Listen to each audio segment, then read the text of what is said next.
of the things we need to do is to have confidence in ourselves. There was a time when we said we demanded a new constitution. There was reasons behind demanding a new constitution. The constitution of that hour could no longer save the interests, the evolving interests of the country. So there were issues to do with, yes, for people who believe in the presidency of President Mugabe, they have things that they can draw from that were good, that were achieved during his presidency. But at some point, it was no longer enough. And this is the conversation that was beginning to filter, not just around oppositional politics, but within the party itself. So if we can coalesce, if we can let partisanship in this issue, the issue of term limits is not partisanship. It is coming together of different political parties, but more importantly, of Zimbabweans in their representation to say, look, this. So if we can revert, and we can revert back to that kind of strength we had in 2013 in organizing this, and we begin to have work groups that transcend political lines, and we begin to organize again in that same fashion, in that same manner, to make it clear to the political class that you cannot be a politician, a career politician in this day, especially where it no longer serves the interests of the public. And this is what we have said in 2013.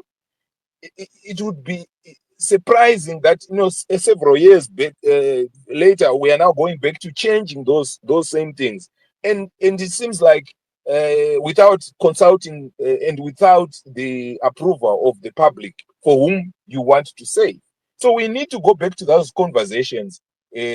Firstly, I think, in my view, we need to begin to form work groups that transcend partisan lines. We need to begin to coalesce around these issues from the community base, from the community level. Because from where I stand, I don't know for others. Even having conversations with people that are across the life in Zimbabwe, no one is. I haven't come across anyone except people like, obviously, like the Tungwararas, who have something to benefit and don't see any their businesses transcending or going beyond President Mnangagwa or something like that. They are the ones that are pouring money into this and formulating all kinds of things around this. But there's no money that can defeat the will of the people. And if we are solidly on that ground as people, one of the tests, I think, which we need to be watching out for is our ability to speak with one voice beyond partisanship. If we can achieve that, then we have hope to put a stop to this. But as long as we continue to have what should I call it, an approach to this whole thing from a perspective of I'm this political party, I'm that, and we let political interests or political party interests dictate to us how we should behave and how we should engage, then we don't stand a chance. And obviously that is a relic from colonialism. That division is a relic from colonialism. And one of the things that we're going to do to prove that we have now successively ejected ourselves out of that colonial mind is proving that we can come together on issues that are of national interest. Yes, we can still go back to our political parties. Our political parties are a way for us to make sure that talent comes to the front in terms of leadership, in terms of ideas, in terms of all these things. But they are not the determinants of who we are at our core as Zimbabweans. One of the things that speaks to that is our constitution, because it's a document of compromise. Regardless of who you are in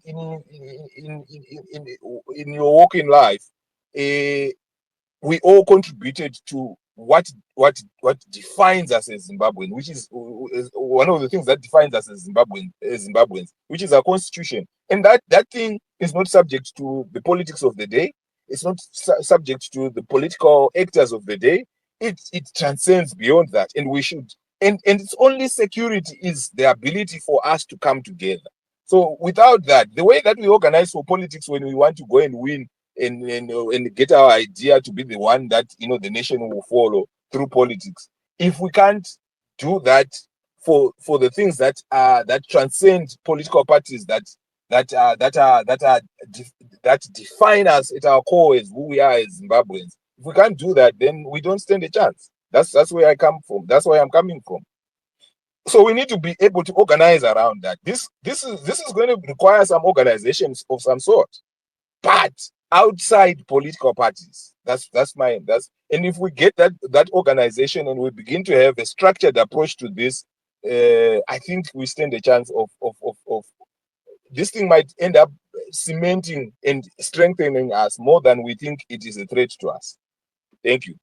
And I think you're right. Kuti, money cannot buy everything. Definitely, there's so much that it can do. I think, but when it comes to the will of the people, we're talking of a different game.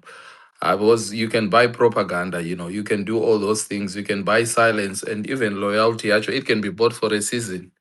And I repeat, Kuti, it's for a season. But the thing is, you can't you can't replace that collective consent in nevanhu. So I think at the end of the day, I think the Zimbabwean people are going to decide what's going to happen here. Welcome to Zim1, a platform where every voice matters and every idea counts. This is a space dedicated to nation building, shaped by the thoughts, hopes, and lived experiences of the people of Zimbabwe. From the streets to the classrooms, from farms to factories, from elders to the youth, we bring together brilliant points from different gatherings of citizens across our nation. These are conversations rooted in reality, driven by patriotism, and guided by the belief that Zimbabwe's future is built by its people. Here, we listen, we reflect, and we share ideas that inspire unity, progress, and sustainable development. This channel is not about politics alone. It is about solutions. Not about division, but about collective responsibility.